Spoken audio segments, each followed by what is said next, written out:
Sebelum memulai perhitungan, pertama-tama kita timbang dulu stang shaker ya. Stang shaker kita timbang di permukaan yang datar. Kita timbang berapa berat yang ini, bagian ini, stang shaker yang bagian bawah sama pinnya sama bearingnya. Terus berapa berat yang ujung satunya yang ke piston. Nah, ini anggap saja ini hasil penimbangannya adalah massa 1 M1, ini adalah massa 2. Ini massa 1, ini massa 2. Karena yang nanti digunakan untuk memodelkan stang shakernya supaya lebih simpel di perhitungan. Kemudian setelah itu kita juga perlu menimbang pistonnya. Ya, ini berarti nanti disimbolkan dengan massa piston atau MP disingkat. Jadi MP, ini M1, ini M2. Nah, ini kita gambar ke skema. Nah, dengan demikian di sini kita jadi ada ini M1 ya, M1.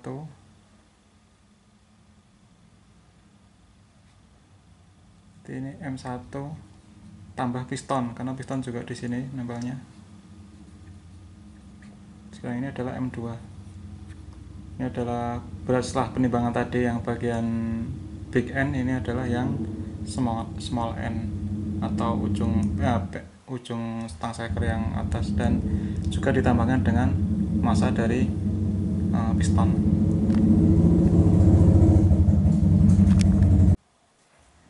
Nah, dengan kita menimbang tadi ada M2, M1 dan massa piston, maka stang shaker ini bisa kita modelkan dengan dua buah massa ya, massa 2 dan massa 1 dihubungkan dengan tali, anggaplah tali kawat yang sangat kaku yang kuat, tetapi masanya adalah dapat diabaikan. Jadi yang stang shaker yang bentuknya tadi komplek tadi kita bisa modelkan supaya mempermudah perhitungan menjadi seperti ini modelnya. Ada dua massa dihubungkan dengan sebuah kawat, tetapi kawatnya itu sangat kuat sehingga kita bisa abaikan dari massa kawat ini. Kita hanya fokus ke massa 2 dan massa 1 serta massa piston tentunya.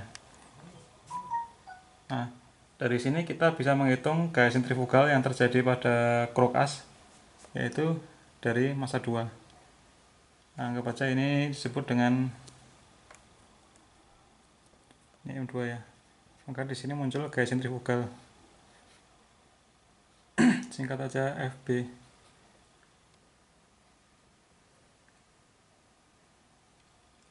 Ini adalah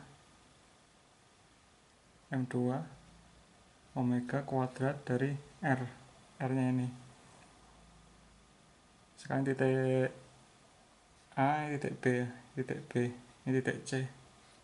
Di F sentrifugal di titik B mengarah ke luar dari pusat.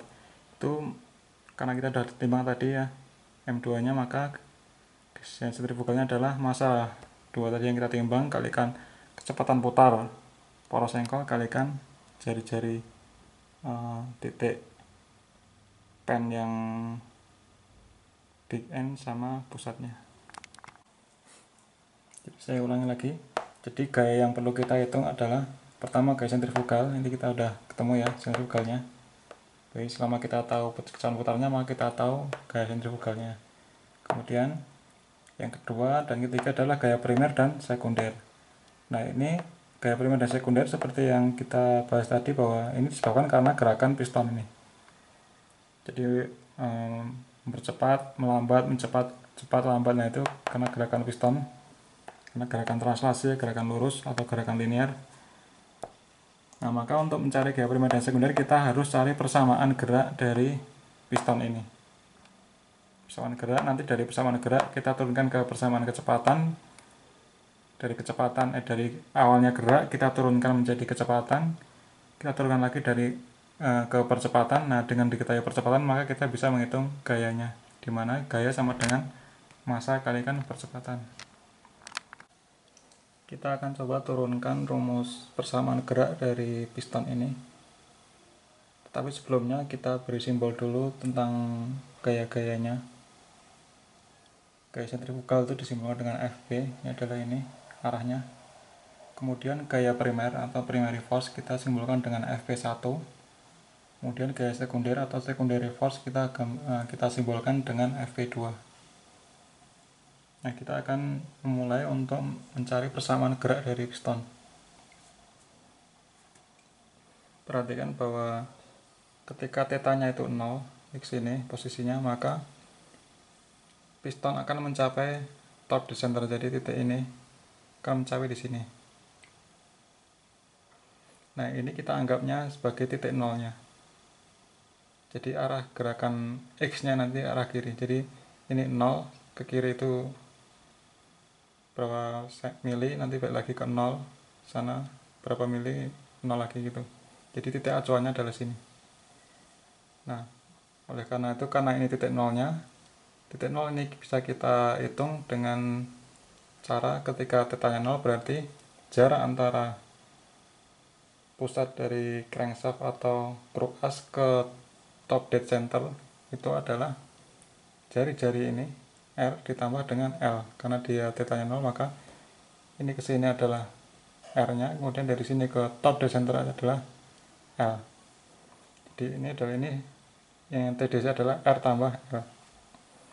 Nah, kemudian gerakan dari piston ke kiri itu maka kita bisa kurangi dengan ini, jarak ini ditambah dengan jarak ini.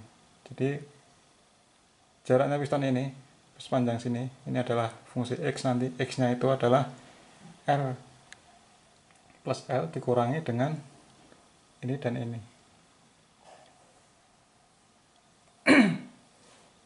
Nah, sedangkan jarak ini itu kalau kita pakai aturan atau rumus sinus, rumus cos theta itu adalah jarak ini dibagi dengan R, maka jarak ini adalah R kalikan cos theta.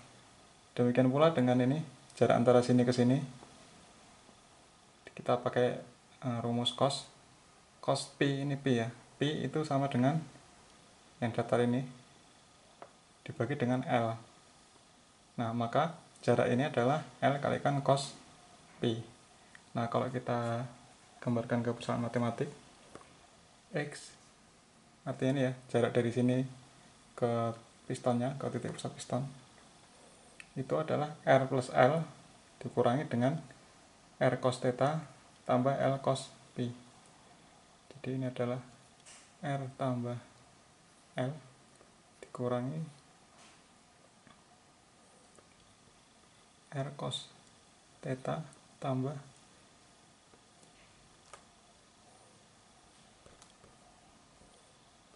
L cos pi.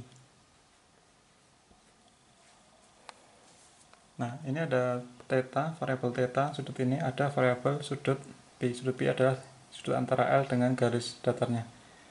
Nah, kenyataannya kita itu lebih mudah mengukur theta atau kecepatan putar dari crankshaft daripada kecepatan putar dari stang shaker. Makanya kita harus ubah variabel p ini itu menjadi variabel theta. Nah, jadi cos p ini kita harus rubah menjadi theta. Nah, caranya adalah kalau kita perhatikan ini adalah apa yang sama antara pi dengan theta adalah tinggi dari ini, H. H yang dibentuk oleh sudut theta itu sama dengan H yang dibentuk oleh sudut pi. Maka H itu bisa kita samakan. H sama dengan H.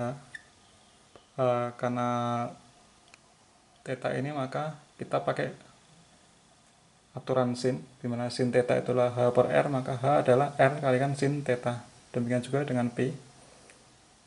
Sin P itu adalah H per L, maka H itu adalah L kalikan sin P. H dari theta adalah R sin theta sama dengan L sin P. Nah, maka sin P itu sama dengan sini ya, berarti R per L kalikan sin theta. Nah, ini kita ketemu sin P, sedangkan kita merubah cos P ini menjadi variabel dari theta. Nah, maka kita harus cari hubungan antara sin P dengan cos P. Kita harus rubah dalam bentuk cos. Nah, kalau kita kembali ke rumus waktu SMA kita dulu ya. Jadi sin kuadrat P tambah cos kuadrat P itu kan sama dengan 1. Ini rumus dasarnya. Nah, maka cos kuadrat P itu sama dengan 1 min sin kuadrat P. Maka cos P ini adalah akar dari 1 min sin kuadrat P.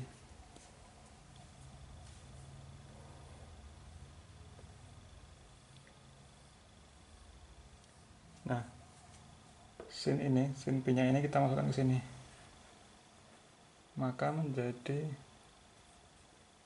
cos P itu sama dengan 1 dikurangi, ini kita masukkan ya, R per L sin kuadrat ini masukkan ke sini. Kuadrat kan berarti R kuadrat per L kuadrat kalikan sin kuadrat theta. Nah, ini kita kuadratkan semua. Maka R kuadrat per L kuadrat kalikan sin kuadrat theta. Nah, ini supaya bentuknya lebih enak, kita keluarkan R per L kuadratnya. Ini kita keluarkan supaya sin kuadrat theta itu koefisiennya 1. Nah, ini kita, maka ini adalah L kuadrat per R kuadrat dikurangi sin kuadrat theta. Ini kalau dikalikan, ini kali ini kan 1, ini kali ini R kuadrat per R kuadrat sin kuadrat. Nah, ini berarti sama. Nah, dengan demikian kita bisa keluarkan ini, akar R kuadrat per L kuadrat adalah R per L, sehingga kalau kita bahas ini cos dari ini adalah ini keluar ya, berarti sini R per L kuadrat kalikan akar dari ini. Ini kalau di akar jadi L per L kalikan akar L kuadrat per R kuadrat kurangi sin kuadrat theta. Ya, dari sini ini keluar di sini, kuadratnya hilang, kalikan akarnya masuk dalam akar. Nah, kita sudah ketemu cos P. Nah, ini kita masukkan ke persamaannya ini. Cos P nya ini kita ganti ini. Maka persamaan geraknya X sama dengan R plus L dikurangi R cos theta tambah L. Nah, ini cosnya diganti ini kan L per L kuadrat per R kuadrat ini.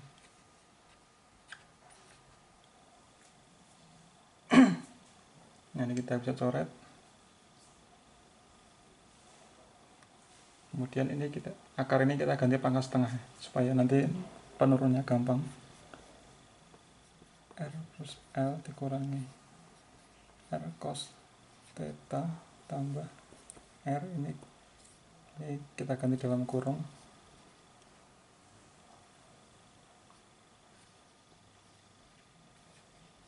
Pangkat setengah.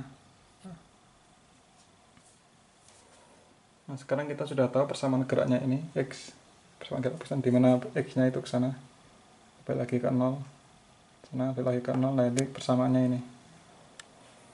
Nah, tujuan kita adalah mencari gaya, di mana gaya kan M kalikan A. Maka kita harus mencari percepatan dulu, di mana rumus percepatan itu adalah dv per dt, kecepatan dibagi waktu. Nah, maka kita harus cari dulu kecepatannya. Kecepatannya adalah dx per dt. Nah, kita harus mencari kecepatan dengan menurunkan persamaan x terhadap t. Jadi ini kita turunkan terhadap t. Nah, tetapi kalau kita perhatikan di sini, ini tidak ada variabel t. Nah, maka solusinya kita bisa pakai rumus ini, tapi dengan alternatif yaitu ini. V itu kan dx per dt. Nah, ini kita bisa bagi dua. Kita turunkan terhadap theta dulu. Nah, baru dikalikan d theta terhadap t. Nah ini kan sama, kalau kita coret maka dx per dt sama dengan ini. Nah maka kita cari ini dulu, baru nanti kita kalikan d theta per dt itu adalah omega, maka ini dx per dt dikalikan dengan omega. Kita cari yang ini dulu. D theta dx per theta kalikan omega. Nah sekarang kita cari dx per d theta nya, turunkan ini terhadap theta. R dan L itu kan konstan, jadi diturunkan terhadap apapun dia akan bernilai 0. Ini juga 0 kurang. Nah R cos theta itu turunannya adalah minus sin theta, berarti ini minus R sin theta. Kemudian kita tambah ini ya, R. Nah turunan setengah itu kembali ke rumus dasar lagi ya. Misalkan ini ada Y sama dengan akar X. Akar X itu sama dengan X pangkat setengah, maka turunan dari Y itu adalah dibawa ke sini, setengah kalikan X, ini dikurangi 1, setengah kurangi 1, maka turunan dari Y terhadap X itu adalah setengah X pangkat min setengah. Min setengah berarti seper akar, maka sama dengan seper 2 akar X.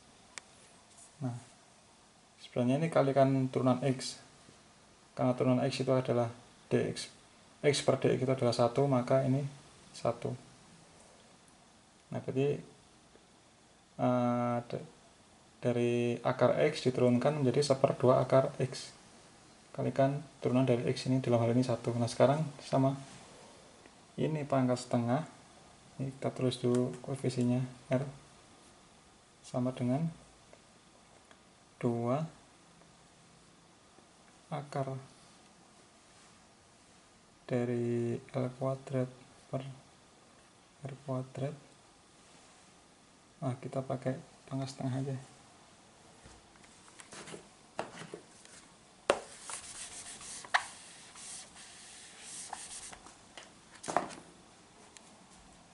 Ini 2 kalikan L kuadrat per R kuadrat kurangi sin kuadrat theta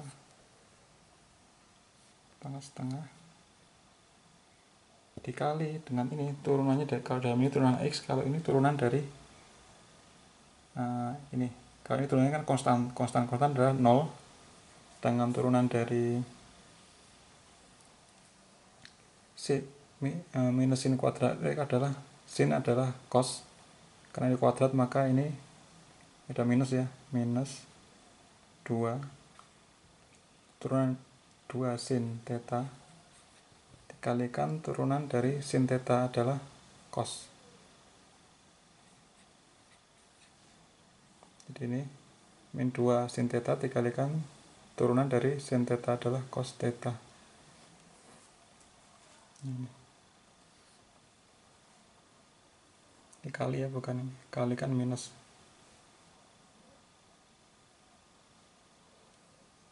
Nah ini kita hapus dulu.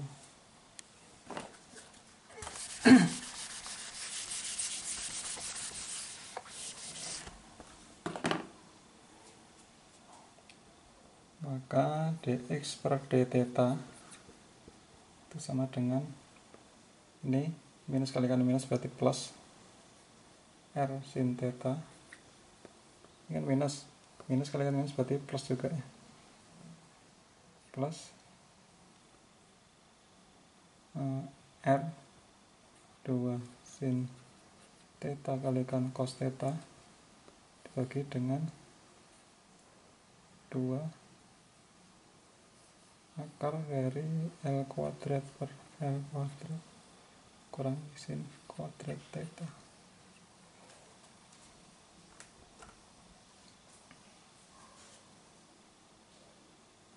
Nah ini dengan rumus dasar lagi, bahwa kalau kita Ingat dari persamaan S bahwa sin 2 theta itu adalah 2 sin theta kalikan cos theta. Maka 2 sin theta cos theta itu bisa kita ganti dengan 2 sin theta.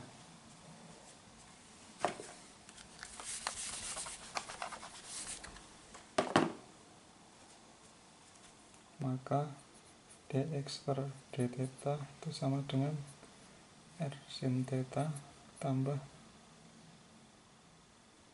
r sin 2 theta dibagi dengan 2 akar dari L kuadrat per R kuadrat dikurangi sin kuadrat theta.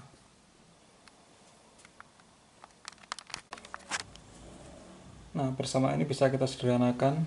Kalau misalkan L per R itu adalah N, maka dx per d theta sama dengan R sin theta ditambah R sin 2 theta dibagi dengan 2 akar N kuadrat min sin kuadrat theta. Nah, nilai N itu selalu lebih besar dari 1. L per R itu pasti lebih besar dari 1. Ini contohnya. L itu pasti lebih panjang daripada R, maka nilai L per R itu lebih besar dari 1.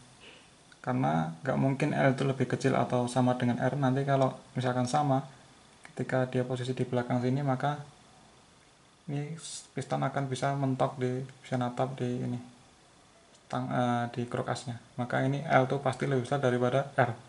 Dengan demikian L per R itu lebih besar dari 1. Ini N kuadrat. Maka ketika lebih dari 1 dikuadratkan, maka dia akan lebih besar lagi. Maka dia akan besar nilainya. Nah, sedangkan sin theta itu maksimal 1. Itu kurang dari 1. Maksimal 1, sehingga nilainya 1 dan di bawahnya. Nah, ketika kurang dari 1 dikuadratkan, itu akan kecil. Nah, untuk menyederhanakan persamaan matematik, kita bisa asumsikan ini diabaikan. Kita abaikan, ini dianggap mendekati 0, karena misalkan 0,5 dikuadratkan dia menjadi 0,25. Jadi dikuadratkan itu semakin kecil. Nah, maka ini bisa kita abaikan. Sehingga kalau ini kita abaikan mendekati 0, maka persamaan dx per dt nya menjadi dx per dt menjadi per d theta sama dengan R sin theta ditambah dengan R sin 2 theta dibagi dengan 2 N kuadrat min 0. Karena tadi ya, sin kuadrat theta kita abaikan karena dia kecil, dikuadratkan juga semakin kecil, maka kita pendekatan kita abaikan.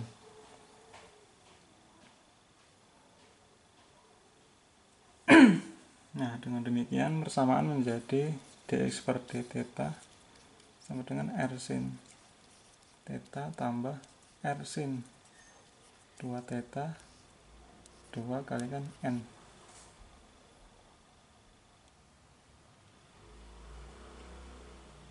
Nah, sekarang kita bisa cari persamaan V-nya.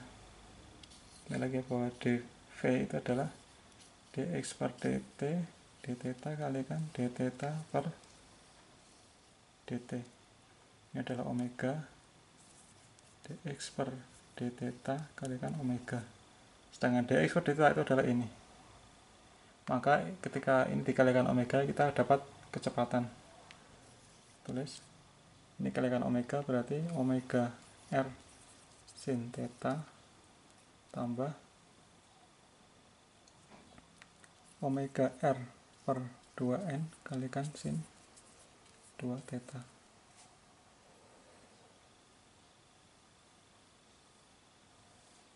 Nah, sekarang kita udah tahu kecepatannya, persoalan kecepatan, kita cari percepatannya, dimana percepatan itu adalah dv per dt itu sama dengan dv per d theta kalikan d theta per dt. Nah, d theta per dt itu adalah omega. dv per d theta nanti ini kita turunkan terhadap theta karena variabelnya theta. Seperti ya tadi, kalau dicoret kan sama dv per dt. Nah, ini sama dengan dv per d theta kalikan omega. Nah, kita cari dv per d theta nya dulu dari sini. Kita kasih pembatas dulu. Nah, dv per d theta turunan dari sini adalah cos, maka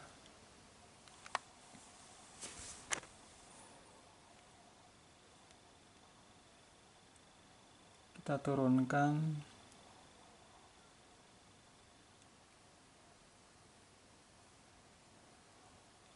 berarti omega r cos theta, sini kan cos tambah dengan konstan, berarti kita tulis dulu omega r kalikan 2n sin 2 theta, maka turunannya adalah cos 2 theta dikalikan dengan turunan dari 2 theta, maka cos 2 theta dikalikan turunan dari 2 theta adalah 2. Nah, dengan demikian dv per d theta sedang omega r cos theta tambah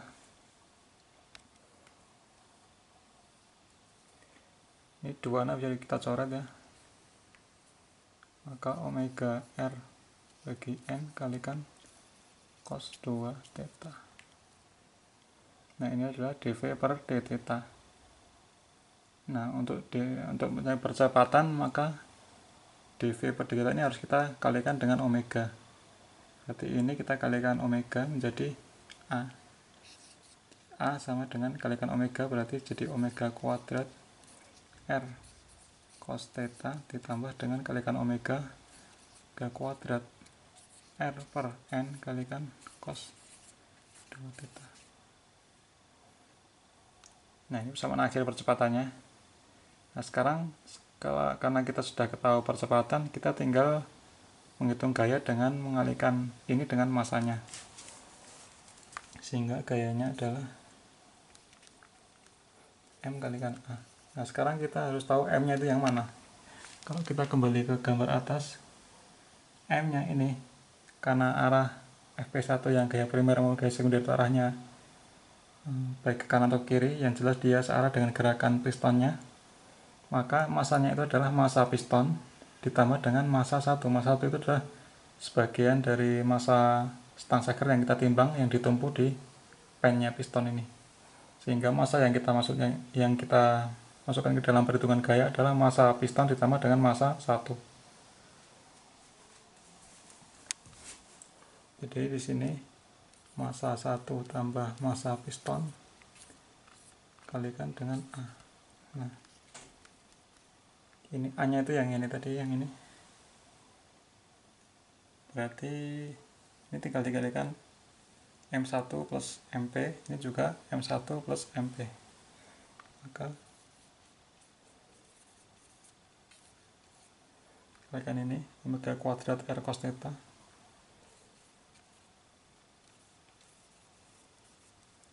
tambah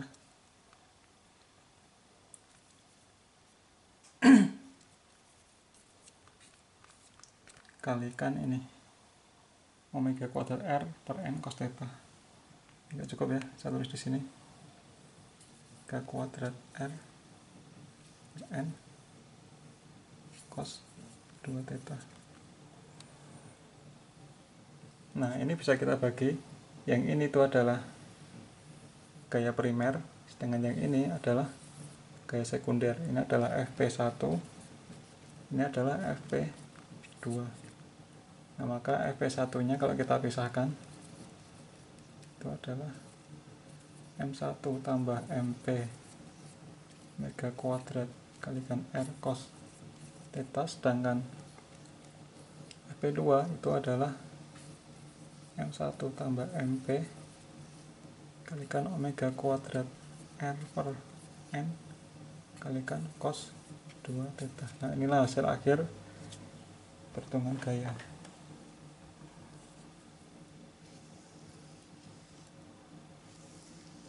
Gaya akibat gerakan piston maju mundur FP1, FP2 bedanya, sehingga dengan demikian FP1 itu karena gerakan piston yang naik turun yang langkah yang besar itu lebih besar, karena kita lihat ini kalau FP2 kan karena gerakan piston naik turun kecil akibat dari connecting rod yang bergerak ini sini.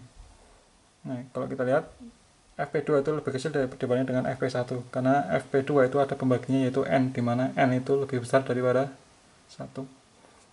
FP1, FP2 ini adalah arahnya di sini ya, FP1 dan FP2. Nah, dengan demikian kita sudah tahu gaya-gayanya sentrifugal, kita sudah ketemu, FB-nya sudah ketemu, FP1 udah, FP1 udah, FP2 dan sudah. Nah, sekarang kita akan menganalisis bagaimana pengaruh ketiga gaya ini ketika dijumlahkan. Bagaimana gayanya yang diterima oleh bearing dari atau lakar dari kruk asnya.